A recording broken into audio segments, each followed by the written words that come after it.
عمران خان بطور وزیر اعظم Bushra be be کے اتنے زیر اثر تھے کہ کسی دوسرے ملک کا سرکاری دورہ بھی ان کی اجازت کے بغیر نہیں کرتے تھے، چاہے وہ پاکستان کے لیے کتنا ہی اہم کیوں نہ ہو۔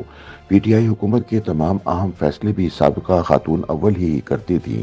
اگر وہ اجازت دیتی تو وزیر اعظم دوسرے ملک کا دورہ کرتے، اور اگر اجازت نہ ملتی تو غیر ملکی دورہ منسوخ ہو جاتا۔ اگر سرکاری میٹنگز کے دوران بھی خاتون اول وزیر اعظم کو بلا لیتی تو فوراً اٹھ کر چلے جاتے۔ یہ انکشافات سینئر صحافی جاوید چودھری نے جنرل باجوہ کے ساتھ ایک طویل نشست کے بعد کیے۔ آرمی چیف نے سینئر صحافی کو بتایا کہ عمران خان نے بطور وزیر اعظم 3.5 برس میں برطانیہ کا ایک بھی دورہ اس لیے نہیں کیا کہ بشریٰ بی بی نہیں چاہتی تھی کہ عمران خان لندن جائیں اور اپنے بیٹوں سے ملے۔ اسٹیبلشمنٹ نے بڑی کوشش کر کے 2021 میں برطانیہ سے وزیر اعظم کے دورے کا دعوت نامہ منگوایا، لیکن خان صاحب نے خاتون اول کے کہنے پر دورہ منسوخ کر دیا۔ برطانوی ہائی کمشنر اس پر روحن سا ہو گیا۔ سینئر صحافی کے بقول آرمی چیف جنرل باجوہ نے بتایا کہ یوں بلا وجہ دورے سے انکار برطانیہ اور اس کے ہائی کمشنر کی بے عزتی تھی۔ جب ہائی کمشنر نے گلہ کیا تو جنرل باجوہ نے ان سے کہا کہ ایکسیلنسی وزیر اعظم میرا باس ہے، میں اسے کیسے دورے پر مجبور کر سکتا ہوں۔ اس کے باوجود وزیر اعظم کو سمجھانے کی کوشش کی گئی مگر وہ نہیں مانے اور یوں برطانیہ کے ساتھ بھی تعلقات خراب ہو گئے۔ جاوید چودھری کہتے ہیں کہ فوجی اسٹیبلشمنٹ کا خیال تھا کہ یہ فیصلے خاتون اول کر رہی ہیں اور وزیر اعظم ان کے مکمل زیر اثر ہیں۔ جب وزیر اعظم کو سمجھانے کی کوشش کی جاتی تھی تو ان کا جواب ہوتا تھا بشریٰ بی بی ایک متقی اور پرہیزگار خاتون ہیں، وہ 36 گھنٹے کا روزہ رکھتی ہیں۔ اس جواب کے بعد انہیں سمجھانے والے ایک دوسرے کا منہ دیکھ کر خاموش ہو جاتے تھے۔ جاوید چودھری کہتے ہیں کہ اسٹیبلشمنٹ خاتون اول کے بارے میں بھی بار بار وزیر اعظم کو مطلع کرتی رہیں۔ جنرل باجوہ کی خاتون اول سے پہلی ملاقات وزیر اعظم ہاؤس میں ہوئی تھی۔ وزیر اعظم نے حکومت سنبھالنے کے بعد وزیر اعظم ہاؤس کو یونیورسٹی بنانے کا اعلان کر دیا تھا۔ وہ پی ایم ہاؤس میں ملٹری سیکرٹری کے بنگلے میں رہتے تھے۔ وزیر اعظم نے آرمی چیف اور بیگم باجوہ کو کھانے کی دعوت دی۔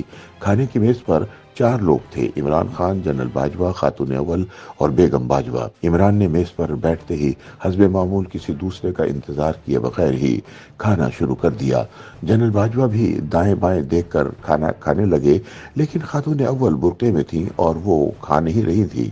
جنرل باجوہ نے ان سے کھانے کی درخواست کی تو خاتون اول نے جواب دیا، میں بعد میں اپنے کمرے میں کھاؤں گی۔ کھانے کے بعد وزیر اعظم اور جنرل باجوہ ڈرائنگ روم میں آ گئے اور دونوں خواتین زنانہ حصے میں چلی گئیں۔ واپسی پر راستے میں بیگم صاحبہ نے جنرل باجوہ سے کہا، آپ اگر وزیر اعظم کو بچا سکتے ہیں تو بچا لیں۔ جنرل باجوہ نے تفصیل پوچھی لیکن بیگم صاحبہ نے اس موضوع پر مزید بات کرنے سے انکار کر دیا۔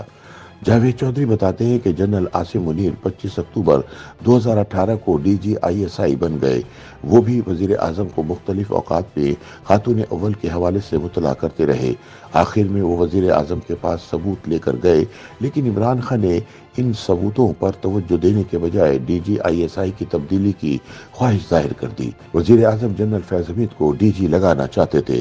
جنرل باجوہ نے انہیں سمجھانے کی کوشش کی، سر فوج میں افسر کچھ نہیں ہوتے، ادارہ ہوتا ہے۔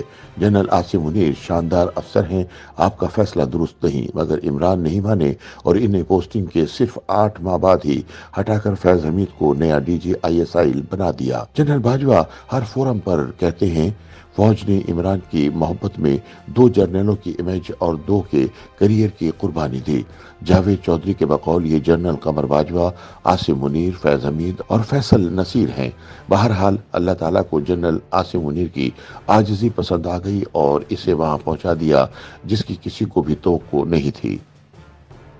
یوٹیوب پر گوگلی نیوز دیکھنے کے لیے youtube.com کی سرچ بار میں googly news T V type کریں۔ گوگلی نیوز کے پیج پر سرخ رنگ کے سبسکرپشن والے بٹن پر کلک کرنا نہ بھولیے۔ یوٹیوب پیج پر اپلوڈ ہونے والی ویڈیوز سے باخبر رہنے کے لیے بیل آئیکن پر کلک کیجیے۔ آپ کو ہر نئی ویڈیو کے بارے میں نوٹیفیکیشن موصول ہو جائے گا۔